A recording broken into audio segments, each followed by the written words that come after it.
നേതാക്കന്മാരും പണ്ഡിതന്മാരും ഇങ്ങനെയൊക്കെ ലീഗിനെയും ദീനിനെയും ഒന്നാക്കാൻ ശ്രമിച്ചിട്ടും ലീഗും ദീനും ഒന്നാണെന്ന് ഞങ്ങൾ എവിടെയും പറയുന്നില്ല എന്നാണ് കൊടി പിടിക്കുന്ന ചില മഹാരഥന്മാരായ അണികൾ പറയുന്നത്.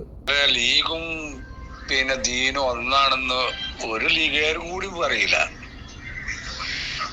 ലീഗുകാർ മുജീബിന്റെ വാക്ക് മാത്രം, ആ ഭാഗം മാത്രം അടർത്തിയെടുത്തിട്ടുള്ള പ്രസംഗങ്ങള് സോഷ്യൽ മീഡിയ കൂടെ പങ്കുവെക്കുമ്പോ അതില് തെറ്റിദ്ധരിക്കപ്പെടുകയാണ്. ലീഗിനെയും ദീനിനെയും ഒക്കെ അങ്ങനെ ചേർത്ത് വായിക്കാനാണ്.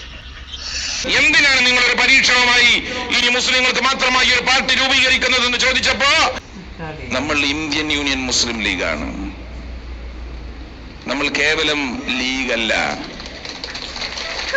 ആരെങ്കിലും ഒരാൾ ഈ പാർട്ടിയുടെ കൂടെ നിന്ന് ഈ പാർട്ടിയെ വഞ്ചിച്ചിട്ടുണ്ടെങ്കിൽ 5 വർഷത്തെ തെരഞ്ഞെടുപ്പിൽ ലീഗിന്റെ സ്ഥാനാർത്ഥി പരാജയപ്പെട്ടിട്ടുണ്ട്. പക്ഷേ കാലാകാല ആഖിറത്തിൽ നിങ്ങൾ കൈകെട്ടി മറുപടി പറയേണ്ടി വരിക തന്നെ ചെയ്യുമെന്നാണ് നിങ്ങളോട് എനിക്ക് പറയാനുള്ളത്. കാരണം അതെ, മതം പറഞ്ഞു വോട്ട് പിടിക്കുന്ന നേതാക്കന്മാർക്കല്ല, അത് കേട്ട നമുക്കാണ് തെറ്റുപറ്റിയിരിക്കുന്നത് പോലും. BJP ഹിന്ദുരാഷ്ട്രം കെട്ടിപ്പടുക്കാൻ പെടാപാടുപെടുന്നതും മുസ്ലിം ലീഗ് സമുദായത്തിന്റെ പേരിൽ വോട്ട് പിടിക്കുന്നതും തമ്മിൽ ഒരു മാറ്റവും കാണുന്നില്ല എന്ന് മാത്രമല്ല, ലീഗ് ഇസ്ലാം എന്ന് പറയുന്ന പവിത്രമായ മതത്തെ കേവല രാഷ്ട്രീയ താല്പര്യങ്ങൾക്ക് വേണ്ടി വളച്ചൊടിക്കുമ്പോൾ ശബ്ദിക്കാതിരിക്കാൻ പറ്റുന്നില്ല. പഞ്ചായത്ത് ഇലക്ഷനൊക്കെ വരാൻ പോകണം, ഏറ്റവും വലിയ ഉപകാരിക്ക് വോട്ട് കൊടുക്കണം, പാർട്ടി നോക്കണ്ട.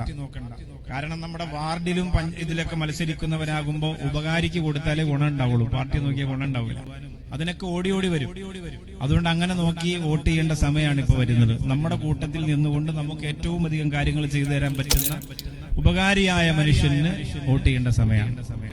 അത് വരുമ്പോൾ നിങ്ങളത് ആലോചിച്ച് ചെയ്യണം. ഇങ്ങനെ പറയാൻ തൻ്റെ ഇടമുള്ള എത്ര പണ്ഡിതന്മാരുണ്ട് കേരളത്തിൽ.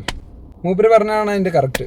നിങ്ങളുടെ വാർഡിൽ മനുഷ്യത്വമുള്ള, നിലപാടുള്ള, ജനങ്ങൾക്ക് ഉപകാരം ചെയ്യുന്ന മനുഷ്യൻ സ്ഥാനാർത്ഥിയായി നിൽക്കുന്നുണ്ടെങ്കിൽ അയാൾ ലീഗുകാരനാണെങ്കിലും BJP ആണെങ്കിലും സഖാവാണെങ്കിലും അയാളെ കൊണ്ട് നമുക്ക് ഉപകാരം ഉണ്ടാവുമോ എന്ന് മാത്രം നോക്കണം. MLA-മാരിലും MP-മാരിലൊക്കെ മനുഷ്യന്മാരുണ്ടായാൽ മാത്രമേ നമുക്ക് സമാധാനത്തോടു കൂടി ജീവിക്കാൻ പറ്റൂ.